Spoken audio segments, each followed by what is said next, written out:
All right, acceleration and deceleration.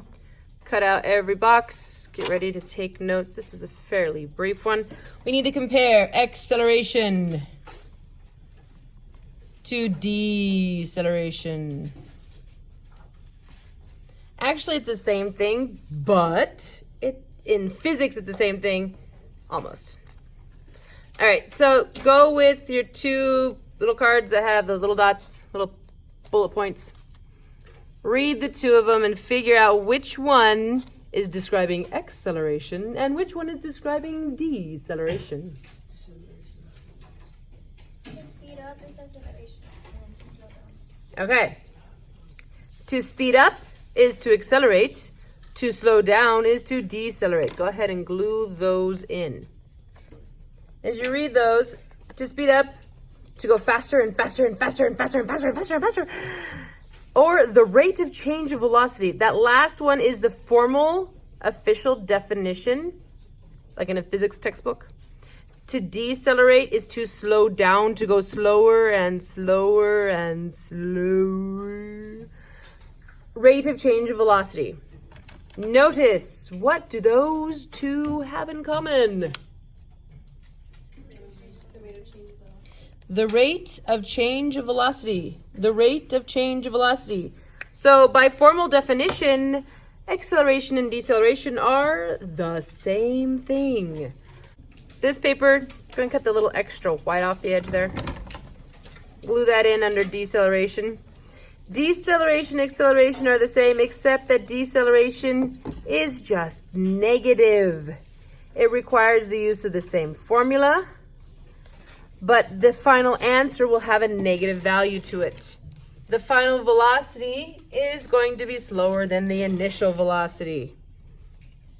Okay? That'll make sense, more sense in a moment. All right? Little note here, go ahead and write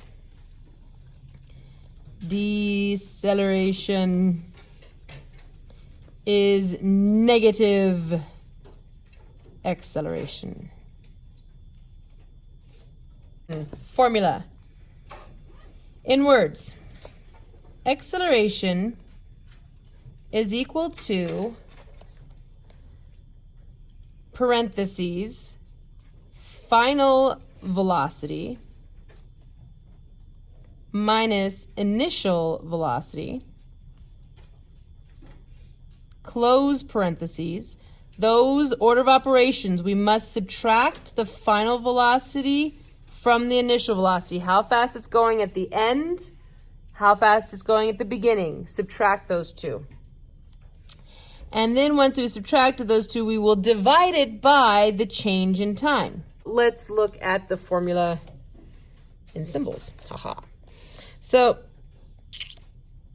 acceleration is a lowercase a, parentheses, v with a subscript f. It's a lowercase v for velocity and a little f to represent final. Minus vi, so velocity I for initial. And again, that's a subscript. And then we divide those over the delta t, change in time. So find a little paper that says final velocity. We are going to glue that in above the formula and to the left. Velocity. What are the units of measure for velocity? Meters per second. So in parentheses, m/s, meters per second. Draw a little arrow pointing from the VF to that little card there. Okay. The ending velocity, the last measurement, the one you were paying attention to at the end, whatever. The final velocity. Go ahead and glue it down just a little bit lower. We need to line a space above it for just a little bit of notes there. Okay? Initial velocity, also known as the starting velocity, first velocity. Units of measure for velocity are meters per second again. Okay?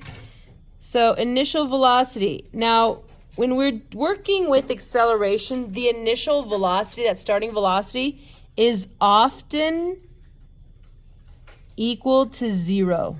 It says it starts at rest. Or it says the car is stopped and then speeds up. Okay? So that is what they're talking about, that initial velocity of 0. Like your Hot Wheels car on the ramp, its initial velocity was 0. Delta T, the change in time. Go ahead and glue that piece of paper in.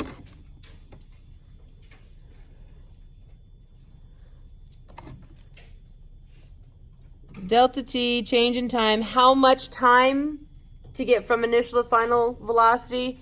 The total time measured, however you kind of want to look at that. It's all depending on the circumstance. Units of measure for time, class? Seconds it is. Acceleration, the variable of focus today. Units of measure are meters per second squared. Meters per second squared, you'll see like this. Meters per second per second. It can be kilometers per hours per second. I've only seen that once in college. But for now, when we're dealing with acceleration, we're pretty much sticking to meters per second per second. Meters per second squared. Meters per second is velocity, right?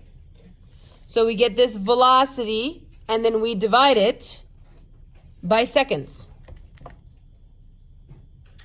So velocity divided by time, meters per second per second.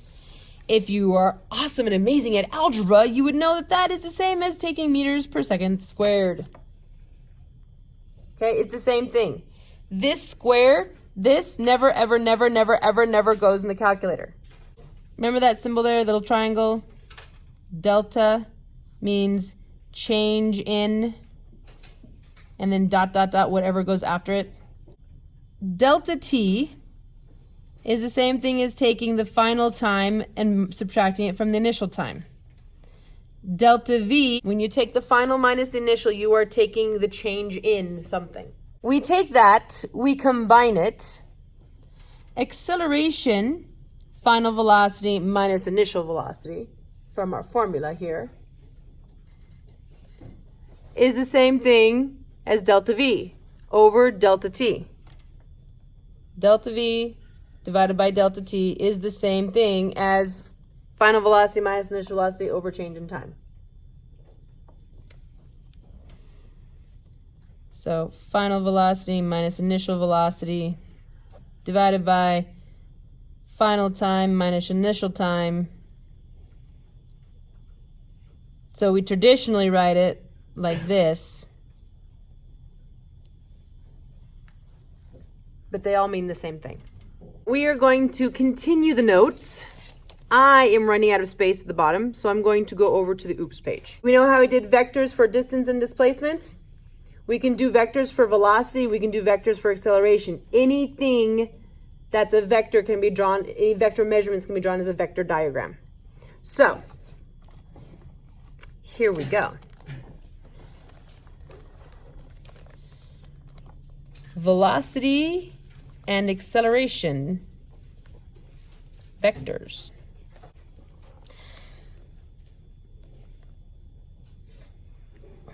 That arrow would represent a slow forward velocity,